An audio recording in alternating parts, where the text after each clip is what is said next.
elektriklar ish boshlasinmi yoki santexniklar ish boshlasinmi? Ko'pchilik yangi qurilish binolar bitganda mijozlarimiz tomonidan ko'p beriladigan savollar. Elektrikani tushiraymi yoki santexniklar ishini qilsinmi degan savollar juda ko'p uchraydi. Bu albatta vaziyatga qaraladi. Agar yoz kunlari, issiq kunlar bo'ladigan bo'lsa, birinchi navbatda elektrik mutaxassislar o'z ishlarini bajargani yaxshi. Ya'ni mana ko'rayotganingizdek, ish jarayonida barcha joyda yorug'lik va yoritgichlarni qo'yadi va maxsus o'chirgichlar yoki rozetkalar qo'yib ketadi. Bu esa qolgan ishlarni bemalol boshqarishga, ortiqcha kabel tortib yurishmaslikka yordam beradi.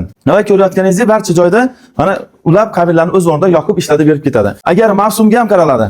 Qish mavsumiga yaqin bo'ladigan bo'lsa, birinchi navbatda santexnik ishini qiladigan bo'lsa, qolgan usta hamkasblar bemalol issiq sharoitda o'z ishlarini bajaradi. Shuning uchun bu mavsumga ham qaraladi va o'sha holatdan kelib chiqib turib, baravar tushirsa ham bo'ladi. Ya'ni agar bino ko'p qavatli bo'ladigan bo'lsa, bu navbat bilan birgalikda ish olib borsa ham bo'ladi. Lekin har ikkala soha uchun ham birinchi navbatda suvoq bo'lish kerak bo'ladi. Ya'ni qora suvoq, cho'rni suvoq bo'lish kerak. Shunda toza yuzaga biz radiator isitish panellarini yoki svestitlarni o'rnatish imkoni bo'ladi tekis yuzada va elektrik mana elektriklar ham o'z ishini tekis devorga bemalol o'rnatib ketadi.